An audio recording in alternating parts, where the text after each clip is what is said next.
tudo bem com vocês? Sejam bem-vindos aí para mais um vídeo no canal. Um vídeo dessa vez é para falar exclusivamente sobre o Santos Futebol Clube, né?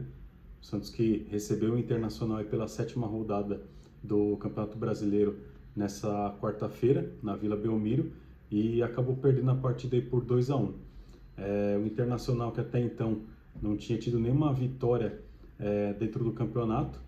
Dentro dos 6 jogos aí disputados, aí o Inter tinha apenas 2 empates e 4 derrotas, então o time colorado aí conseguiu a reabilitação dentro da competição em cima do Santos jogando fora de casa, grande resultado para o Internacional, que não tem nada a ver com a grande zona, né, que é o Santos Futebol Clube nos dias atuais, coisa que já se arrasta há alguns anos, né? Então, boa vitória do Internacional e o Santos que já volta ali a ficar como o porteiro de zona, né? O Santos é o primeiro time fora da zona de rebaixamento, não vai ter nenhum time que vai passar o Santos nessa rodada, pelo menos, mas ali já fica então carimbado ali uma posição em que o Santos ficou no campeonato de 2025 por boa parte do campeonato. Então, pelo jeito, né, diretoria, elenco, direção técnica também, todos se acostumaram a serem os porteiros de zona. Então é um time que vai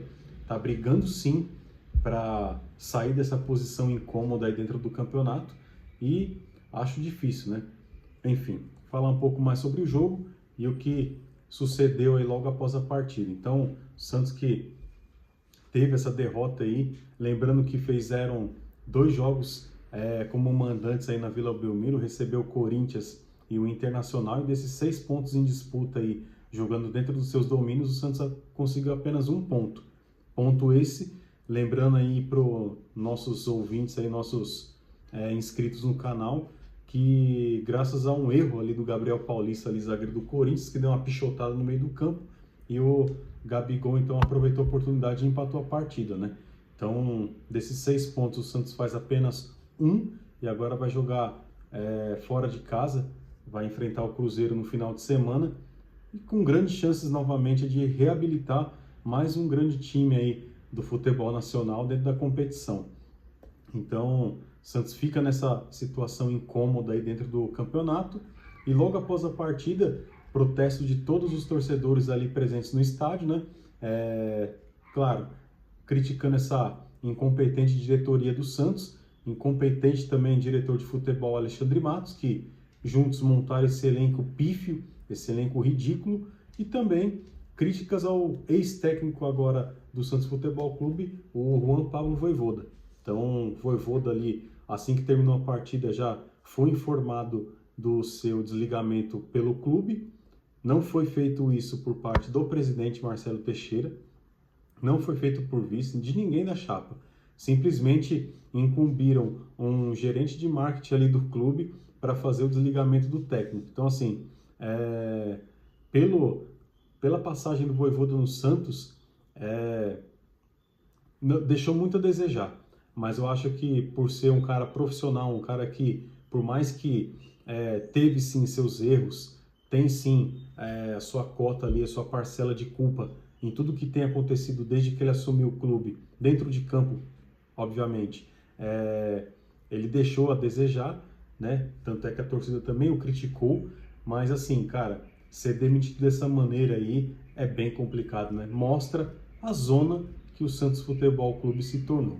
Então, desde o período em que o Vojvoda assumiu o Santos aí, assumiu com o intuito de salvar o time do rebaixamento, ele conseguiu isso, tanto que na última rodada, recebendo o Cruzeiro na Vila Belmiro pelo Brasileiro de 2025, o Santos ainda, após vencer a partida, conseguiu ali uma vaga na Sul-Americana. Sul-Americana essa que terá os grupos sorteados hoje, né? Então passaremos essas informações aqui para vocês também no nosso canal.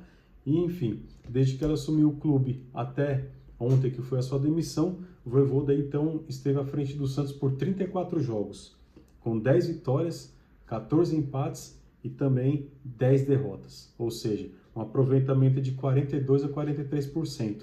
Um aproveitamento baixíssimo, né? Tanto é que se a gente for pegar aí por números de vitórias E derrotas é o mesmo número, são 10 vitórias e 10 derrotas, ou seja, é um time que mais empatou do que perdeu do que ganhou.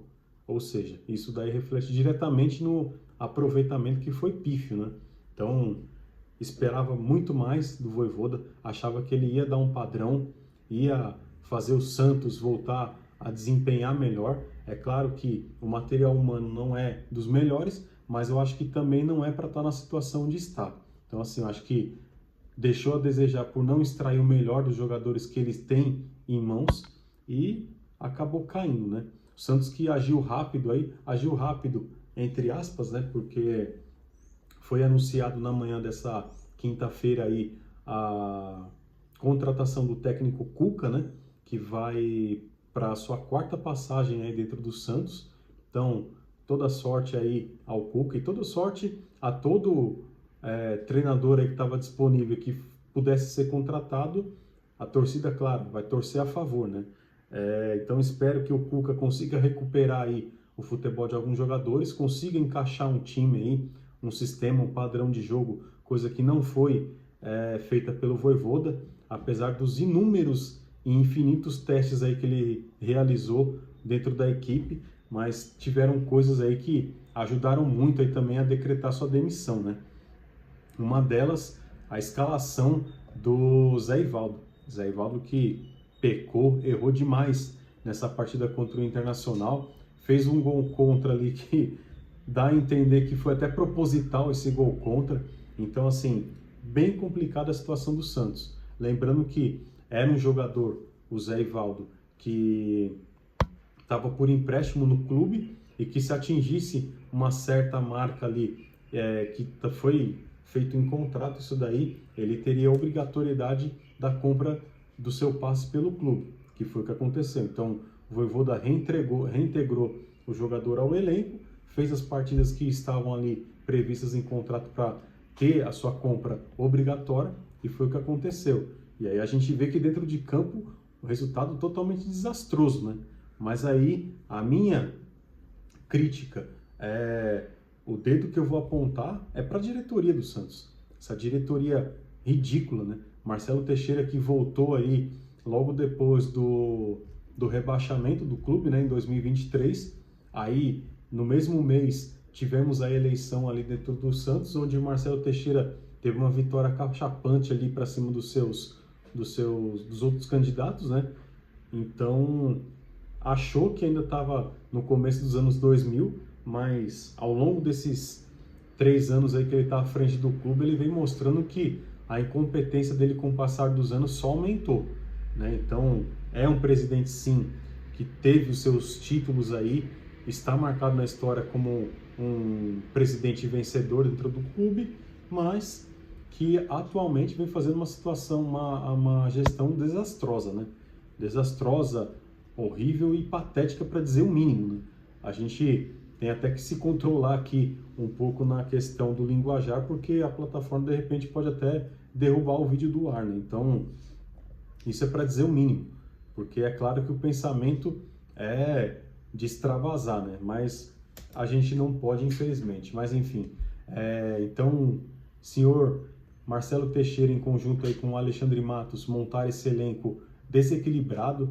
Ontem a gente vê, por exemplo, que o time só tinha o Igor Vinícius e o Escobar como laterais de ofício, né? Não tinha ninguém para a reposição dessas duas peças aí, e a gente teve que aturar mais uma vez a participação do Escobar aí no jogo. O Escobar também que, quando o jogo ainda estava 0-0, deu uma bola de graça ali que o Internacional quase abriu o placar se não fosse o Brazão. Brazão mais uma vez salvando a pele do Santos aí. Então assim, né, gente, é um elenco montado, muito mal montado, na verdade. É um elenco com muitas falhas aí, peças que ainda precisam ser repostas aí, mas que, dependendo dessa diretoria e desse diretor de futebol aí, pode esperar sempre o pior, que eles trabalham em prol da destruição do clube. Então, assim, agora o Marcelo Teixeira, ele está em viagem, né, para acompanhar esse sorteio aí da Sul-Americana, né, da formação dos grupos para a Sul-Americana. E, mesmo de longe, ele que anunciou então a contratação do Cuca, né? Cuca que, como eu já falei, vem pela sua quarta passagem dentro do clube.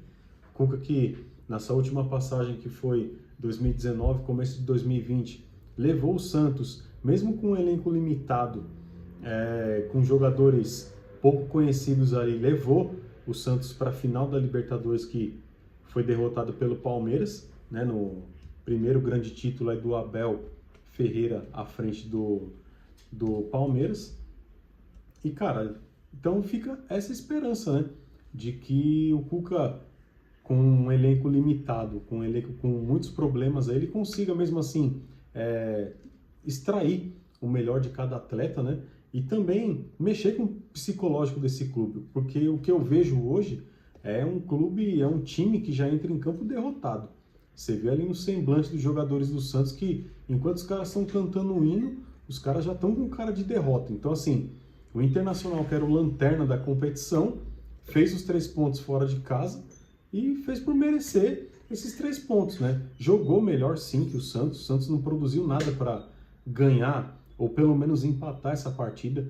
Aí pensa-se também que os jogadores de repente estavam fazendo corpo mole para derrubar treinador, que é coisa que a gente sabe que acontece muito dentro do futebol brasileiro, em outros países também, mas no Brasil acontece demais isso daí, né? Tanto é que a dança das cadeiras aqui no Brasil ela é frenética, né? Começa o campeonato, começa as temporadas aí,